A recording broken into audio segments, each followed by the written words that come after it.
보기에는 깔끔한 백팩처럼 보이지만 마치 캐리어 가방처럼 전면이 열리고 수납 공간도 20개가 넘고 약간의 빗짐은 걱정 없는 전면 방수 기능에 필요에 따라 용량이 30리터까지 확장이 되는 여행용 가방이 있습니다. 백팩으로도 서류 가방 형태로도 가지고 다닐 수도 있고요. 게다가 이 가방은 전 세계 최대 펀딩 사이트인 킥스타터에서 여행용 가방 역사상 가장 많은 펀딩을 받은 제품이기도 하죠. 바로 인생 여행 가방이라 불리는 노매틱 트래블팩에 대한 이야기입니다.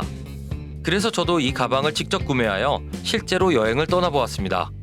맑은 날에도 비바람이 몰아치는 날에도 공항에서도 장소를 가리지 않고 가방과 함께 다양한 경험을 직접 해보았는데요. 정말 할 얘기가 너무 많은 가방이었습니다. 제품을 사용하면서 실제 어떤 점이 좋았는지, 착용감은 어떤지, 그리고 생각보다 불편하거나 아쉬웠던 점이 궁금하시다면 이 영상을 끝까지 보시길 바랍니다. 안녕하세요, 양품생활입니다. 오늘 소개할 제품은 아마 완벽주의자의 집착으로 만든 것 같지만 딱 2% 부족한 여행 가방, 노매틱 트래블팩입니다. 여행용 가방에서 제일 중요한 것은 무엇일까요? 바로 수납이겠죠. 수납이라는 것이 많이 넣는 것도 중요하지만 잘 넣는 것도 중요합니다. 사실 잘 넣어야 많이 넣을 수도 있거든요.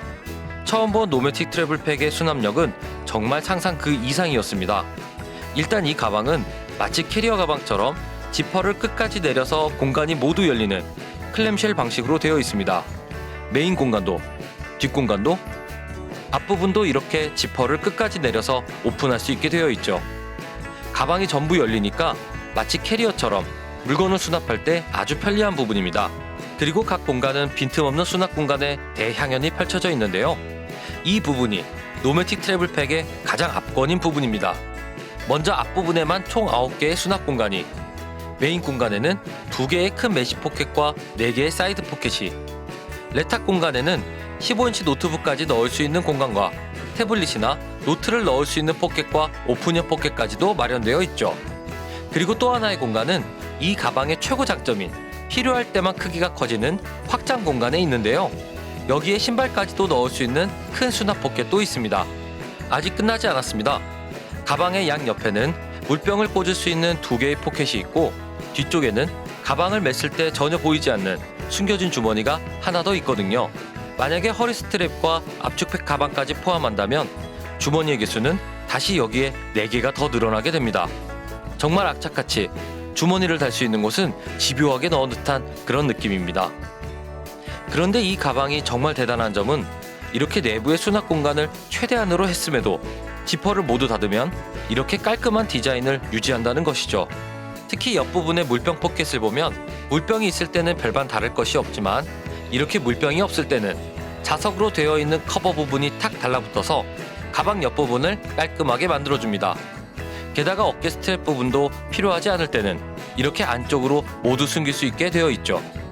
그래서 가방 옆 손잡이로 들고 다닐 때도 끈들이 흘러내리지 않고 깔끔한 외형을 유지할 수가 있습니다. 물론 실제로 쓰다 보면 약간씩 새어나오기도 하지만 말이죠. 그리고 다시 어깨 스트랩을 꺼내고 싶으면 이렇게 영상에서처럼 어깨끈을 잡고 탁 털듯이 해서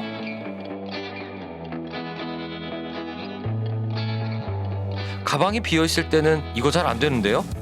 그럼 실제로 이 가방에 얼마나 많은 물건들이 수납이 가능할까요? 노매틱 트래블팩은 1일에서 3일 정도의 여행을 갈 수 있는 크기라고 하는데 저는 최대치인 3일 정도의 여행짐을 꾸려보도록 하겠습니다. 이 가방은 앞서 말씀드렸다시피 필요하다면 용량을 확장할 수 있는데요. 원래 20리터였던 가방이 30리터로 바뀌게 되는 것이죠. 노매틱 트래블팩의 최고의 장점입니다. 그래서 확장 공간까지 짐을 모두 넣었을 때 제가 꾸린 가방의 무게는 약 10.7kg이 나왔습니다. 실제로 들어보니 과거의 기억이 살짝 떠오를 만큼 꽤 무거운 느낌이었습니다. 그리고 이 정도의 무게가 되니까 이제서야 어깨끈이 한 번에 튀어나오네요. 이렇게 싼 짐을 다시 풀어 헤쳐 보도록 하겠습니다. 대략 이 정도의 양의 물건들을 한 번에 수납할 수 있었는데요. 그런데 짐을 직접 꾸려보니 1일치나 2일치 정도의 짐은 충분한 것 같고 3일치는 개인에 따라 약간 부족할 수도 있겠다는 생각이 들었습니다. 만약에 이보다 더 많은 여행짐을 꾸려야 한다면 40리터짜리 대형 백팩도 있으니 참고하시면 좋을 것 같습니다. 이 가방의 최대 장점은 이런 어마어마한 수납력이라고 말씀드렸는데요. 이 가방에는 놀랄만한 특징들이 몇 가지 더 있습니다. 그 중에 첫 번째는 바로 방수가 된다는 것입니다. 전면에 둘러싸여 있는 재질뿐만 아니라 지퍼까지도 방수가 된다고 하는데요. 실제로 여행을 갔을 때 하루 종일 비가 온 적이 있어서 직접 가방과 함께 비를 맞아 보았습니다. 폭우까지는 아니었는데 실제로 안에 있는 내용물이 전혀 젖지 않았었습니다. 사실 좀 뿌듯했었는데요. 그런데 나중에 찾아보니 이 가방의 방수 기능을 믿었다가 안에 내용물이 젖었다는 글들을 심심치 않게 볼 수 있었습니다. 그래서 저도 실제로 부직포행주를 넣어서 직접 테스트를 해보도록 하겠습니다. 약 2리터의 물을 조리개에 넣어서 가방에 천천히 뿌려보았는데요. 결과는 각 주요 공간에 있는 부직포가 조금씩 젖어 있는 것을 볼 수 있었습니다. 가방 안쪽이나 바닥 부분도 이렇게 물이 스며든 자국을 볼 수 있었고요. 노트북이나 카메라 같은 비싼 장비들을 가방에 넣을 수도 있을 텐데 방수 기능을 너무 맹신해서는 안 될 것 같습니다. 사실 가장 기대했던 부분이었는데 생활 방수 정도로만 사용하셔야 할 것 같습니다. 그리고 두 번째는 가방의 메인 공간에 지퍼가 2개가 아닌 4개가 달려 있다는 것입니다. 이 부분이 실제 여행을 하면서 가장 유용했던 기능이었는데요.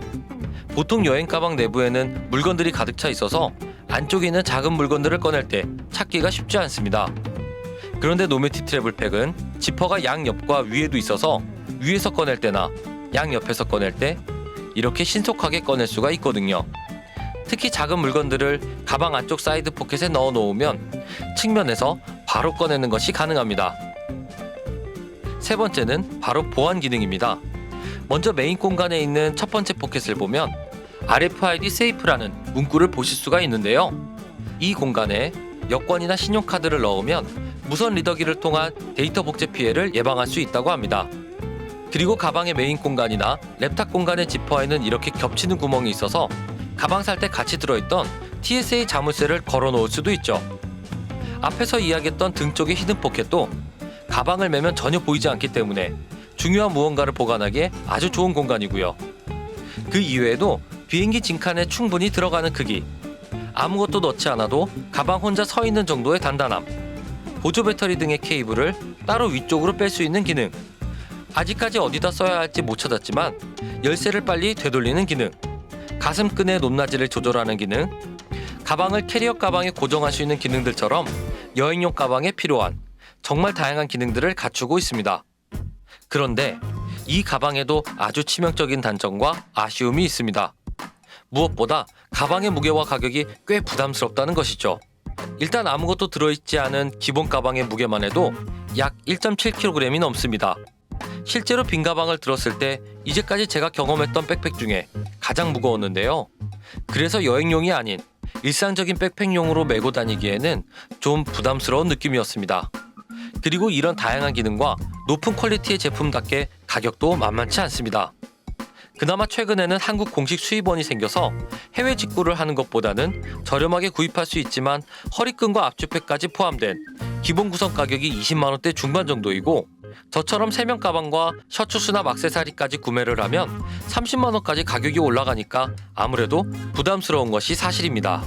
물론 저의 경우에는 가족과 함께 여행을 가거나 이를 위해 카메라 장비들과 노트북을 함께 가져갈 때도 그 외 다양한 용도로도 사용하기 좋았기 때문에 충분한 가치가 있다고 생각이 되었습니다. 그리고 전반적인 가방의 퀄리티가 높기 때문에 만족스러운 부분도 있었고요. 물론 기대했던 방수 기능은 아쉽긴 하지만 말이죠. 마지막으로 이 가방이 무거운 것은 사실이지만 실제 착용감은 아주 좋았습니다.